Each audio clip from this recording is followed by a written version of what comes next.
You're listening to Real Investor Radio with Craig Fuhr and Jack BeVier, where we cover advanced real estate investing topics to help you stay ahead of the curve in your real estate investing business.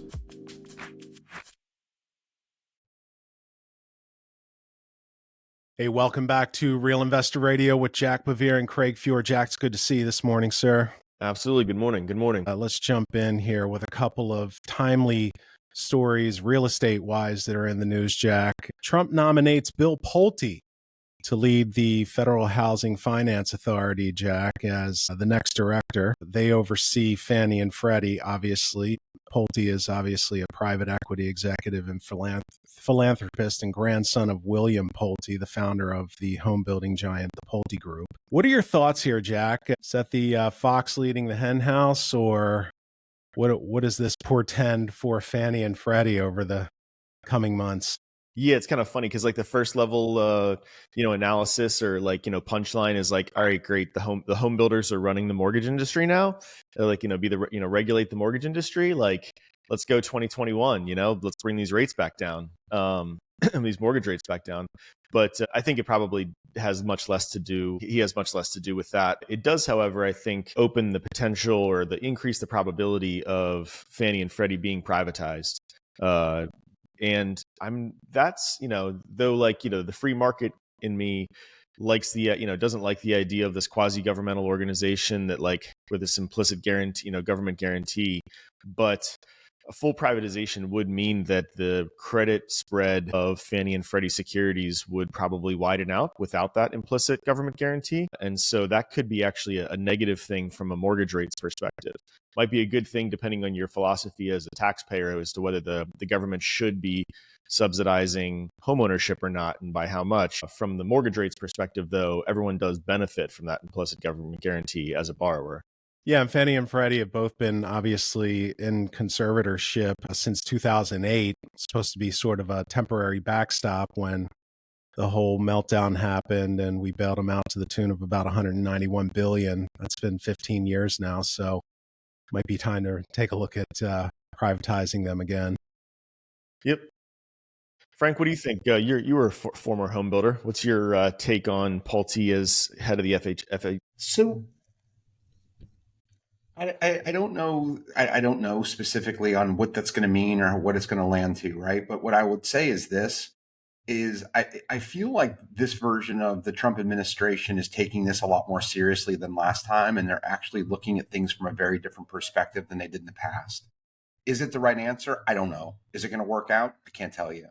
Is it someone who clearly understands how to incentivize and make things move in product? The new home builders, I think, are the best in the space at figuring out how to get inventory to move despite interest rates, because they make their money because they're publicly traded and they have to make money quarter over quarter on selling inventory.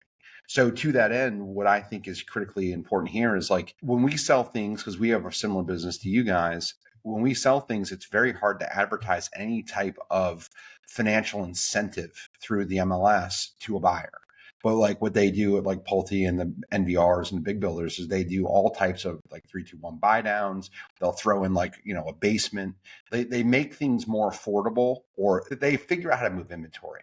So the home building sector is a big part of GDP, and it's a big part of how they use for inflation measures. So if we can figure these things out and move some inventory and affect affordability, I think it's positive.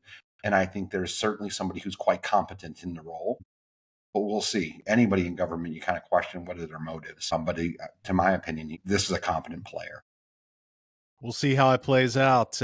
Jack's second news story that I thought was interesting was an email that we received from our friend David Howard over at the National Rental Home Council. We had David on the show back in August, Frank, and we were talking about a multitude of things, but most importantly was a lot of the legislation that we were seeing at city, state, and level, as well as federal level, on limiting the number of houses that any one entity can own. I did a big write-up on my LinkedIn page about it. You guys can check it out there. But David sent us over an announcement saying that the FTC announced a couple of weeks ago to launch a 60-day public comment period to collect submissions regarding the role of so-called mega investors in the housing market.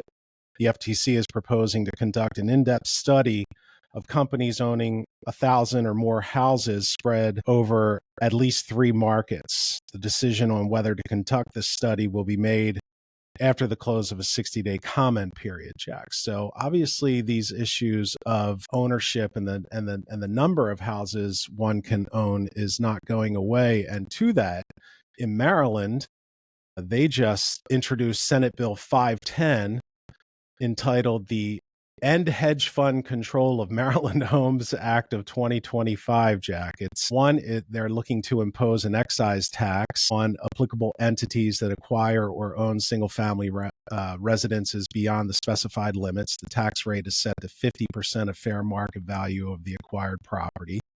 They're going to define applicable entities. They're going to establish ownership limitations where it says the bill establishes a phased reduction in the number of single-family residences an acceptable entity can own over a 4-year period, ultimately capping ownership at 25 properties. And then the entities exceeding ownership limits are subject to an excise tax calculated as $10,000 multiplied by the number of properties exceeding the limit. What are your thoughts there, Mr. Yes, so I was not aware that the hedge funds had come to Maryland at all, actually. So it feels like there's certainly some political grandstanding. Who knows if the bill actually has any chance of passing, but certainly it reflects that continued apprehension and negative sentiment around institutional ownership of specifically single-family homes. So something like once you get over $50 million of real estate, the excise tax makes it essentially like that's like a hard ceiling. Like you're never going to pay the tax. You just stop there. So, do you set up a new entity to get around this crap? Or, it's probably a very difficult thing to enforce regardless. I doubt it stands up in the court system also. But it's more of a reflection of sentiment than I think an actual viable business threat.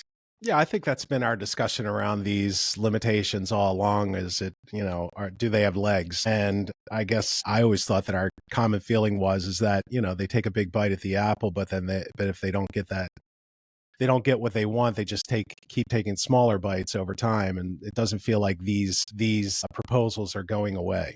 Yeah, exactly. In fact, it feels like, they're gaining steam in other markets as well.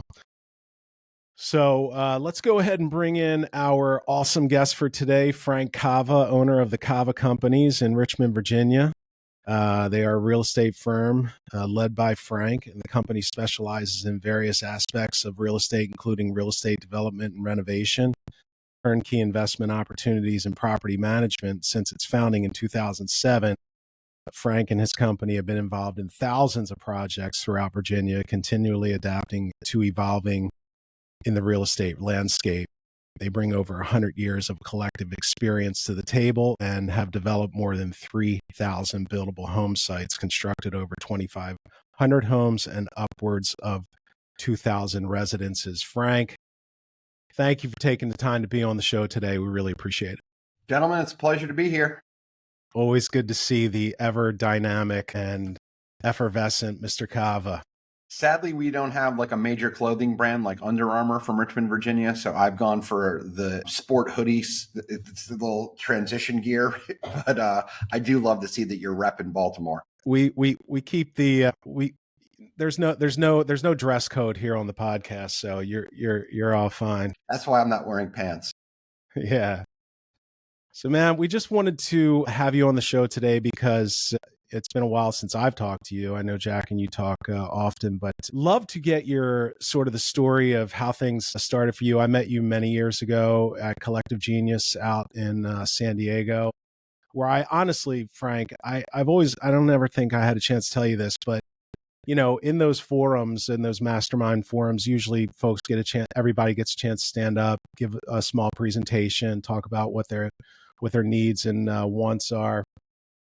And I honestly thought that of all the folks that stood up during that particular meeting, yours was the most compelling presentation, filled with great data. At the time, you were talking about the real estate cycle and how you thought we were coming into a pretty good boom time. And frankly, you were exactly right. Wish I'd have believed you back then, but I was still suffering the PTSD of 2008. So, man, Talk about how you got into the business quickly and just bring people up to speed on sort of how you got into the business, some of the hurdles that you've seen over time and where you are today. And then we'll just jump in. I can give a pretty easy elevator pitch. And the difference, Jack is like very technical. I'm a little bit more of a feel guy. So, and I think it comes from my upbringing. So I grew up in a construction family. My dad and my granddad were electricians. I started going to the job sites with them when I was old enough to basically eat lunch and hunt for frogs. And I would always be like in the backyard and they're like, "Where is Frank?" So Frank should be pulling wire. Yeah, but lunch I never missed. But I was thinking about like while I was in high school, I was like, I'll just go work for my dad. My dad goes, "The hell you're going to come work for me? You're going to go to college." And he's like, "You need to go do what they do to make money, which is, be a doctor or a lawyer." So I went to the University of Florida. I grew up in Florida. I was going to get a degree in like, I don't remember, medical or like pediatrics or something, but it turns out I'm terrible at chemistry, and that's relatively important if you're going to become a doctor. So I went in thinking like I need to do what the masses do. And I left college with a degree in building construction. And of my entire graduating class, I was the only one that went residential. So I came in doing what the masses did. And by the time I left, I found my voice. And I wasn't able to articulate this then, but I found out that I actually wanted to chase something very different than what people thought I should chase. And it served me very well. So I moved to the DC metro market. After college, I worked for one of the largest publicly traded home builders in the US. I started off one rung above the guy that cleans toilets. And in my 12-year run, I spent 7 years as a vice president. So I left in 2009, perfectly miserable, going to corporate America. 2007, I actually bought my first house from the foreclosure steps. So I like that business. But what brought me to Virginia was my ability to actually buy a home.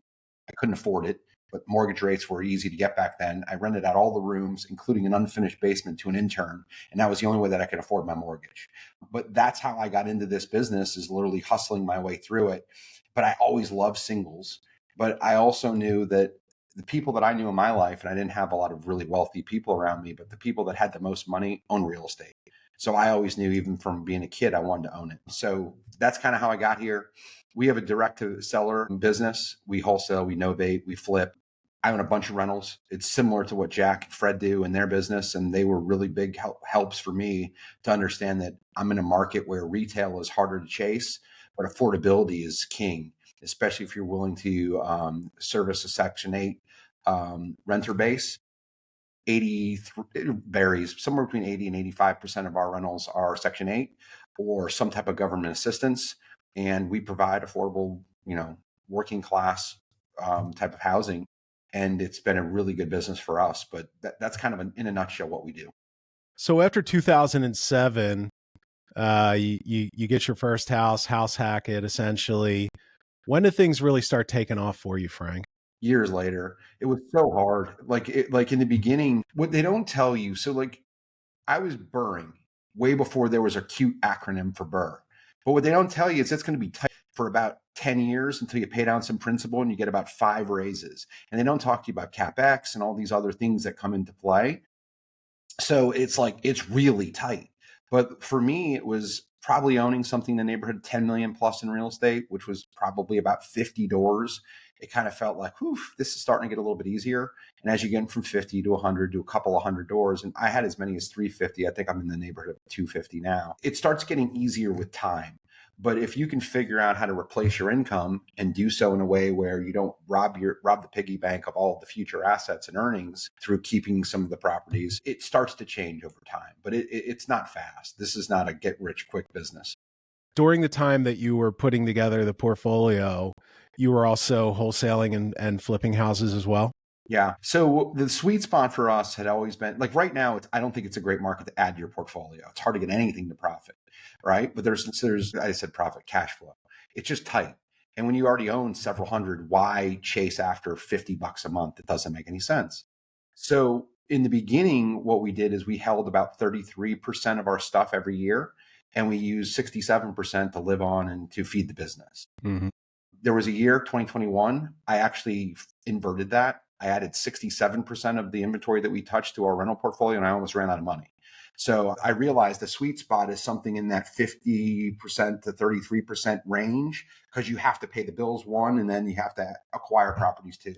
Now, buying in 21 it worked out because we didn't run out of money, but we kind of learned some metrics along the way. But yeah, so dollars and cents are made through wholesales or listing agreements. Bigger deals are through fix and flips. And then we've gotten creative over time where we offer the seller a little bit more money if they'll continue to own the home, but give us a controlling interest in it. And then we do construction to those homes. We don't usually add more than about 150 grand, but I do a novation with a fix up.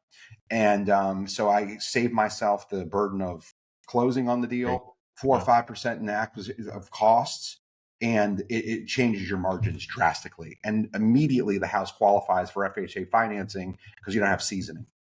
So those who aren't familiar with Novation, the way I hear it, you basically find a homeowner who has some distress. You're JVing the deal with it. They put up the house, you put up all the rehab, you take some sort of ownership interest in it, correct? So there's a guy in Pennsylvania who likes to take credit like he's the one who invented this. The U.S. government invented this during the New Deal with FDR. And the government owned all these really big assets. They owned lakes and rivers and roads. And they gave contractors controlling interest so they could do the work. Like the Hoover Dam was done through a novation contract. So that's real complicated. In our instance, we say, hey, this is our cash price. I don't like that cash price. How about if I paid you 4% more? Oh, I would like that. Well, it comes with a couple of strings. And I don't want to just take your house and list on the MLS the way it is. I'm not adding any value to your life. But if I take your home and I put my money into it, we've become partners. And if we become partners, I can look you in the eye and say, I'm bringing you a service because I'm going to unlock value that you can't get in this property, but I'm going to put some skin in and we're going to do a deal together. But you have to pick the right people. Right. They got to be sane. They shouldn't be in the house. We have some rules. And if it doesn't match those, we just buy it. Interesting. Do you guys do that, Jack? Do you guys do any of that stuff? We don't do as much of it. Well, we've a lot of the stuff that we're trying to keep... Jack a little bit here. His hair looks terrific, though. It does. It really does. Can you guys hear me now? It's not just the barbers that have stopped working in Baltimore. It's power and like the internet. You froze on us, Jack. It's cold out there. Did you go outside for a few minutes? Did you defrost? No. You were asking about novations. We have done them. We don't do them much, though. No particular reason. Like I completely subscribe to the value proposition for the homeowner. And yeah, like you said, if you can put some guardrails around it, like I think it's a really viable way of doing things. It saves on carry costs. And in Maryland, we've got transfer recordation taxes on the way in and on the way out. And that's 3 points. That's 3 points each way. So that's brutal. So no, I think it's a great strategy. It's a training issue, though, and it's really hard to get your salespeople to understand how to do that deal. So in order for us to do it the right way, we have an analyst who looks at everything, and he looks and presents options. This is our cash number. This is our novation number. And we have a range. And then in between those things, if we can land there, we can figure out a deal. But it just opens up the aperture of what is and what is not a deal. So like as an example of this is the core part of our business. Do you have any sense of this, Jack? Like either what you guys do or what you guys think is good between conversion of appointment to close? So you go on an appointment, how often do you put that under contract? It's like 8-1. Okay. We were as high as 40% last year. So we were 2.5 appointments to one contract. And we actually opened up who we were advertising to, spending a little bit more money. And that number dropped to about 35%. Significant, like people that are really good at this business are about 1 to 5, around a 20%, 22% average. But because we've opened up I've used the term twice now, the aperture, we've been able to actually convert on more deals because same audience, but we can offer a slightly different product or a slightly different acquisition strategy and pay a little bit more, and that matters. How do you, I'm curious, how do you guys structure it with the homeowner? Is it like, hey, here's the higher price and you'll get that higher price when I sell the house? Or do you pitch it as a JV where, hey, you're going to get this number and then I'm going to get my money out and then we're going to split the ups beyond that? Because you could skin that cat 1,000 different ways, right? The answer to your question is yes. It depends. So what we typically will do is we'll just do hey, this is our cash price. This is our novation price. Our cash close is 60 days. Our novation close is 90 days. But I'm going to give you 4 or 5 extra % in order to get that extra time. That's the easiest pitch.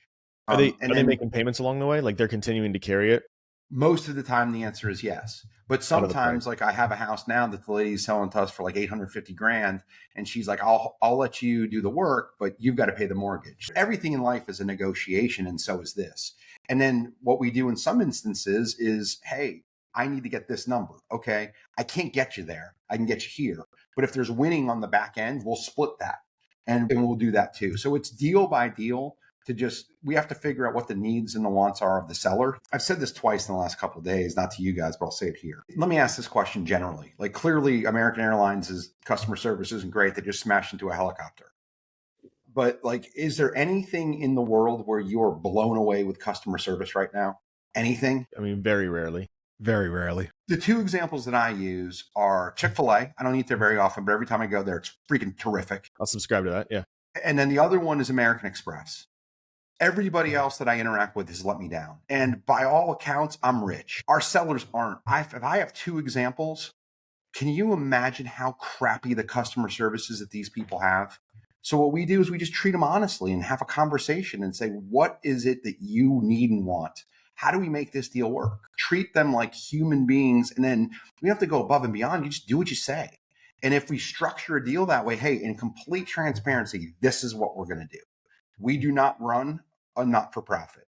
We have to be profitable. But if we get to this profit number, we're happy. So then we can work a deal out. And again, you have to have someone who is cogent to a fact of we can do a deal. How do we structure it? It's a lot of paperwork. They have to go physically meet with our attorneys. They have to sign a limited POA. We have protections because we're putting money in the house. So there's a whole bunch of things. And does it go sideways? Hell yeah, sometimes it does. But most of the time, we've put these pieces in place, and there's enough fail safes to say this is a deal we should just buy in cash and do it without them in place. Frank, what's the conversation like when you get to the table and you're closing and they see the cash to Cava companies as 85 grand, and now they're like, oh, hey, wait a minute here, I didn't realize you were going to make that much money. I mean, there has to be some unpleasantries at times. So in many instances, it's more than 85. But I can look at them and say, I just put 100 into your house. Yes, I got paid on it. So like we did a deal, we sold for $650,000. We bought the house for $352,000. We came out of pocket with it was right around 150 grand. We just showed them the pictures and he goes, that's the same house? And it's like, hey, you're going to see this on the HUD. He's like, I don't care. I'm getting my number on schedule, on time. So like, that's how it starts. Like, we're going to have a line item that's big, but you're going to see the difference between what the house looks like now and what the house looks like after. And you're going to see where we spent our money. Mm-hmm. And it's real. But if you don't, Craig, if you don't pick the right people, you have problems. Yeah. And then I've had someone literally say, we're going to foreclose on you. It's like, okay, within 72 hours, we closed. We just bought the house midstream because we already have title. We're ready to go. I've got financing just in case I need it. Like, we're ready. What does the documentation include? The power of attorney? Are you recording a lien for the money that you're putting out?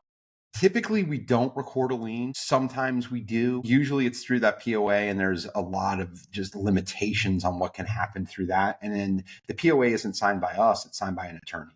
So and the attorney actually, if we go to sell it, I don't sign the listing agreement, the attorney does. So there's arm's length ability. Like, that's the reason why it's not a net listing. It's not a net listing because there's a third party involved. So there's a lot of those protections. But like, if you sense something's going sideways, that's when it's like, let's get ready to close on this side. So like, how many deals did you guys do last year? And what's the split between novations, standard flips, wholesales, rentals? I should have this come into memory. I got ballparks. Yeah. We did roughly 250 transactions on the acquisition side. Like all the stuff we touched was probably 450 deals. But if you look at just direct to seller and we put it under contract and we did a novation exit or we did a wholesale exit, it is right around 250. And that's what's all that? Novations and wholesales? Yeah. And then our fall through, so we put 250 under contract. Our fall through rate was like 18%. So I think we closed something around 215, and we are right about a 50-50 split. Between wholesales and novations? How much? Wow. And is Novation's really taken over in lieu of standard flips cash purchases? Like, is it Novation We just still usually do cash winning? purchases, but you're a lender. It's not. It's a pain in the ass to get funding. So there's a couple of people in the space who give you 100, but it's expensive. And right now there's a premium on all the little fees add up. Like, we're not as egregious as Maryland on our fees, but it ain't cheap. So that adds a couple points on each end of the deal. To get the capital is roughly a point. So I usually have somewhere between 2 and 3 million of my own money in my Novation. Mm-hmm. And then I still do flips, but I usually do flips on the bigger things or the larger projects or the teardowns. And there's some lipstick on a pig type of flips, but if we can novate it, the buyer typically dictates how I try to acquire it.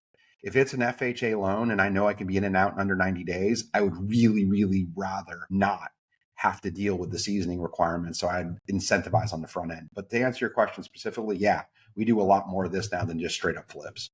That's really interesting. That is. Richmond's a pretty it's a competitive market, right? Like you're not getting the only look at an appointment. You're there competing, right? So I was having a conversation with a friend of ours yesterday, Chris Richter. And we've been meaning to hear from Chris, but a little tough to get a hold of. Good luck with that. So Chris and I, we're doing a product with him where he's charging me a sizable amount of money, but we're really starting to kind of hammer into our market. And I'm sure you guys don't follow Facebook. I showed a slide that he provided to me. I titled it, "Who's Got Their Straw in Your Milkshake?" And I always think that like San Diego is one of the most, why are you making that face? It's a great reference. Because I know where it's from. Yeah, because I love that movie. That's from There Will Be Blood. Yeah. So, but Richter and I were talking about this, and I always think San Diego is one of the toughest markets. And it's a tough market. It's sophisticated sellers, California, it's a hard market. His argument to me was this: Richmond's harder. There's more competition, and he showed me it. So because it's a low cost entry into this type of real estate, and because it's a lot of aging and those types of things, and kind of like what you guys deal with there's a ton of competitors. There's actually 4 times more PPC buyers in Richmond than there is in San Diego. So it's tough. This is no longer a secret. So people know that this is a viable market. And because it's a viable market, people would rather do this than, change oil for a living. So everybody tries to get into the space. What I think distinguishes us is a few things. We sell from credibility. If we offer you a number, we're going to close. Our cancellation rate from under contract to close is infinitesimal. Like, if we put it under contract, it's the right number. This guy's paying me more. He isn't going to close. And when they don't, call us, we'll buy it. We do a price match guarantee. So we'll give you $1,000 price match guarantee. If somebody comes in with a higher offer, call us and we'll give you $1,000. In our market, $1,000 is a meaningful number because most of our acquisitions are like 150 grand. So we don't have to give you the money if we think somebody, like, they got a better offer, take it. So those are the things that we work on in our market, but we really sell from just to try to get yourself a last look. We try and give ourselves a last look, but we come from a place where we've been doing this for like 16 years, the largest one in the space. And we really sell kind of like you guys do, not kind of like you do. You're credible, and we sell from credibility. So I think that's what distinguishes us in our market. It's so funny, Frank. If we'd have asked you 8 years ago, do you lead as the big company with the logo and the letterhead and the your guy walking out with the Cava companies on his shirt, or do you want to see mom and pop? And I really feel like there's a transition, or there's been a definite transition to bigger operators like you and Jack and Fred, guys around the country, that they're not leading as mom and pop. They're definitely coming out as, hey, we're the leader in the space. You can trust us. We do this for a living and have for a long time. And it sounds like you've embraced that. We started there because this wasn't my first job, because I wasn't broke out of a lot of people get into this business because the cost of entry is really low. And because of it, they have to utilize desperation in their pitch.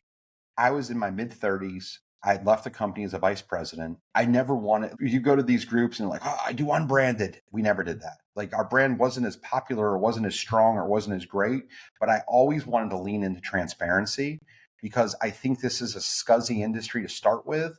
And if you don't do it with a higher level of integrity, you can very easily get pulled back in. And like, again, I think our brand has evolved, but we've always been like, this is what we're trying to do. And we've tried to be forthright and almost form partnerships with our sellers. Why do you feel like it's a scuzzy industry? I think it's a scuzzy industry because of who it attracts. With who it attracts, it's Jack, let me ask you a question. If I say it's a scuzzy industry, are you empathetic to that? Me? Yeah. You do? Like, why would you say it? Yeah, same thing. Low barriers to entry. The whole concept of wholesaling is based off of asymmetries of information, right?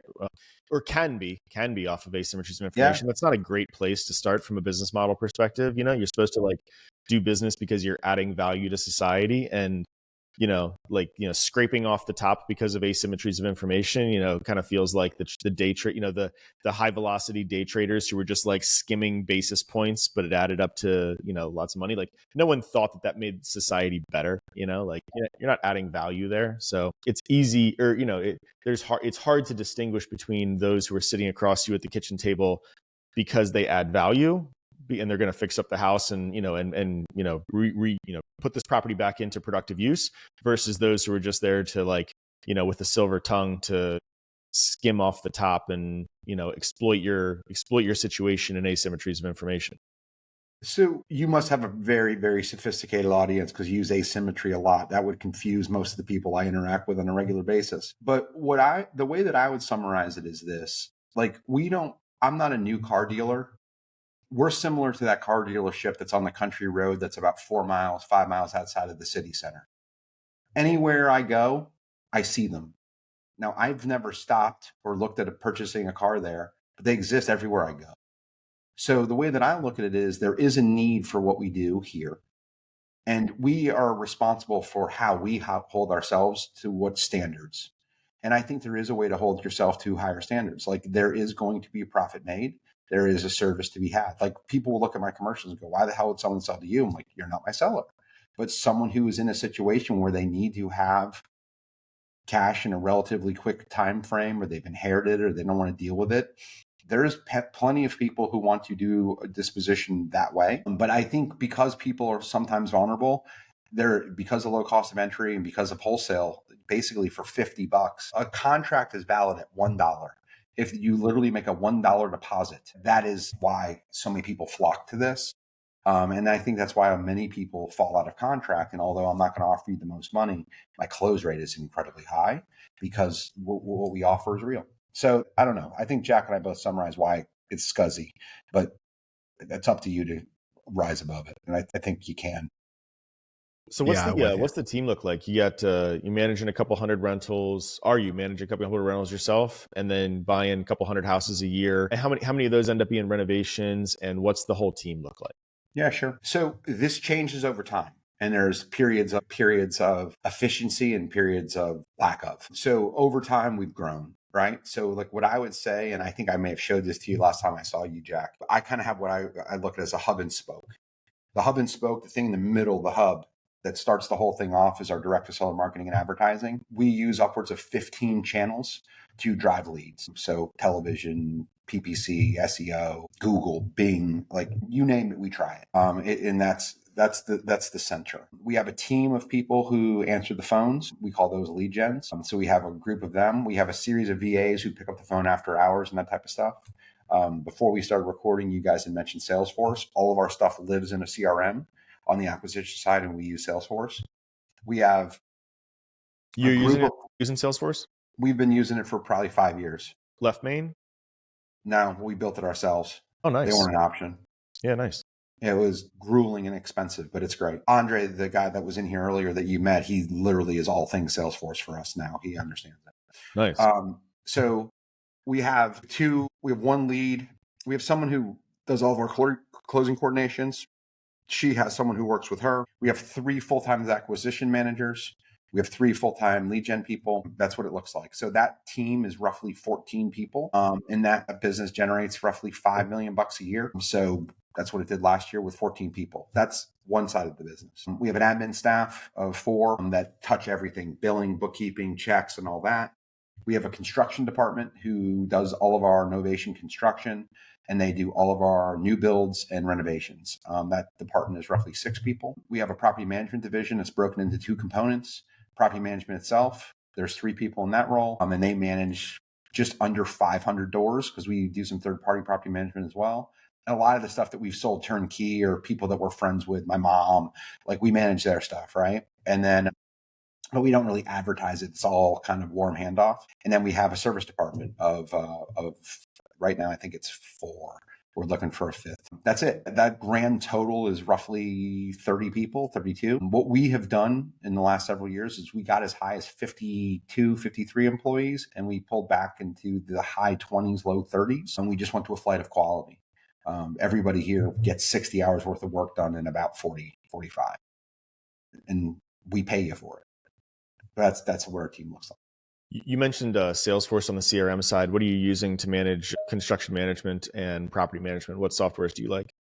So we use Yardi Voyager, which is, I think, what you guys use. Very expensive. We do all of our billing and everything throughout the company inside of Yardi, but everything property management, we used to use QuickBooks, but we moved over 4 or 5 years ago to Yardi for all of that. So Salesforce kind of is everything acquisition sales side.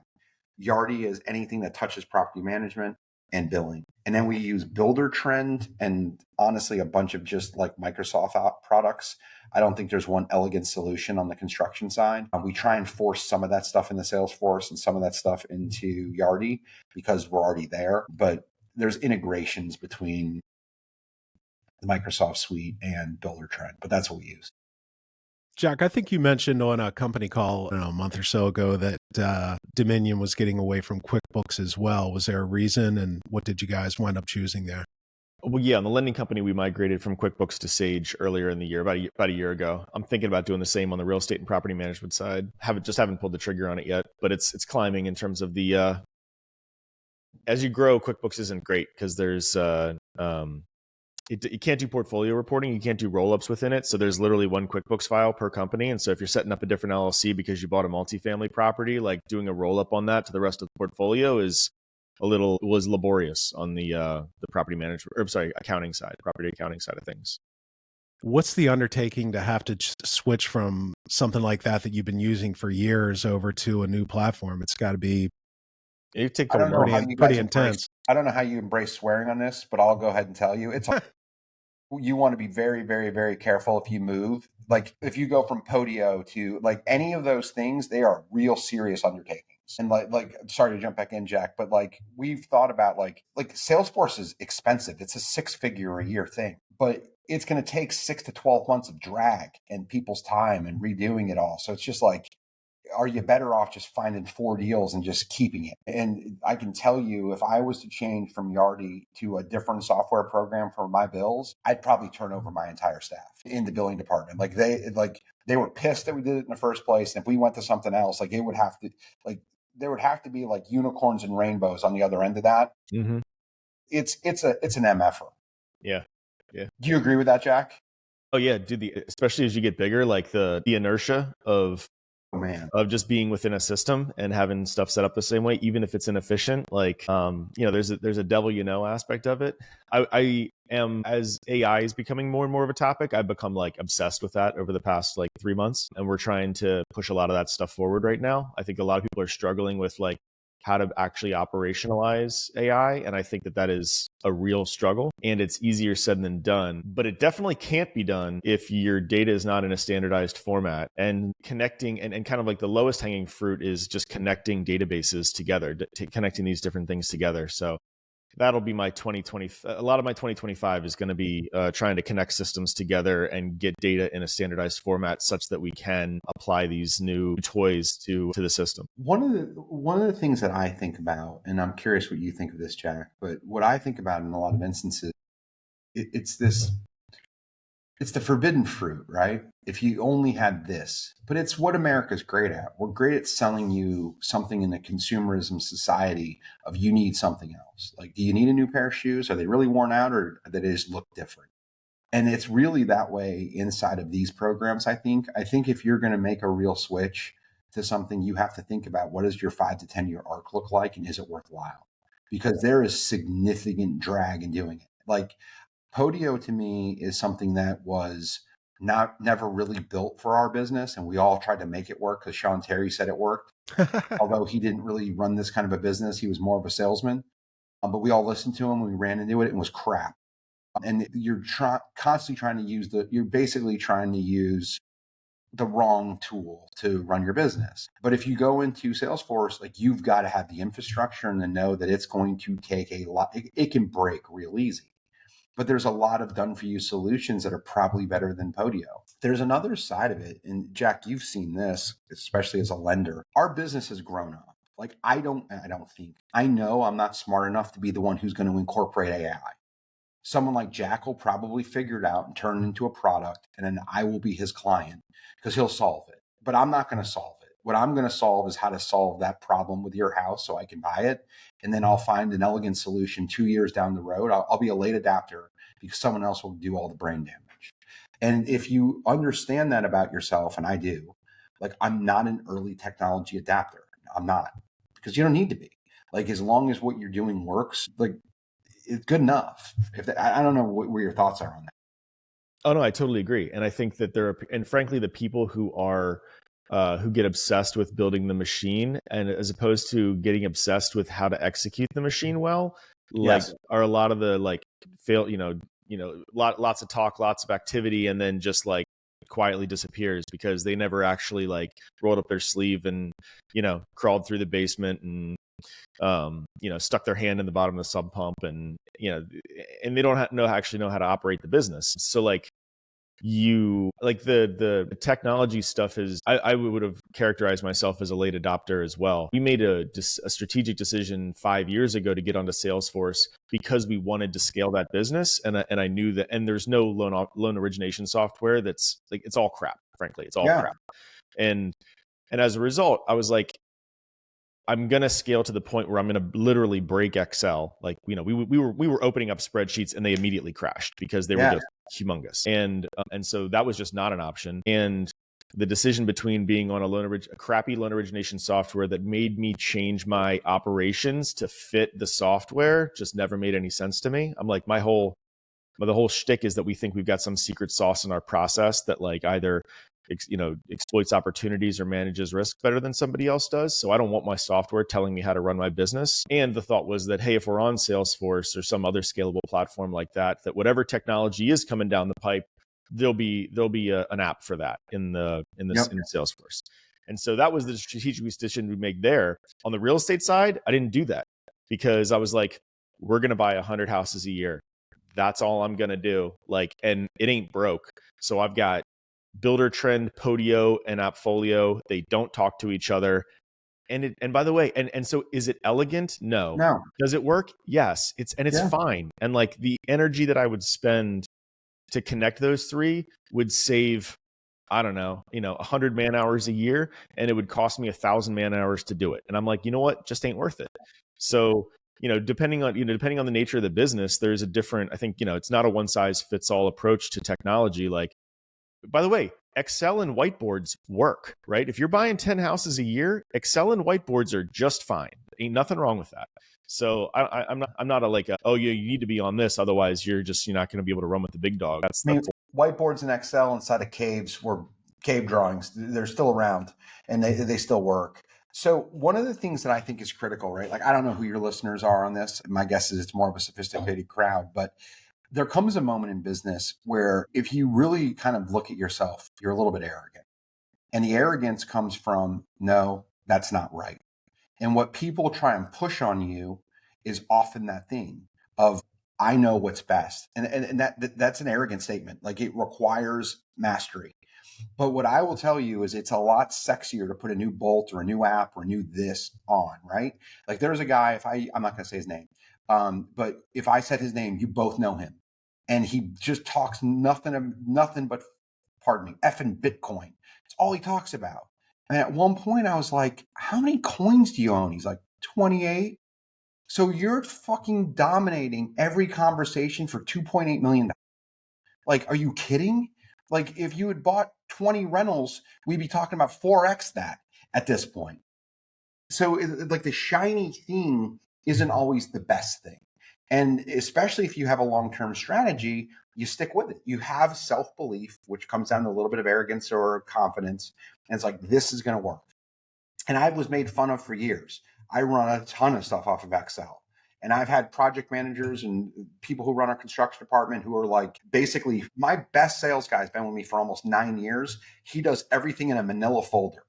He's 63 years old. He puts up $1.5 million a year in sales every freaking year, going back to the Jimmy Carter administration. So like, he's great.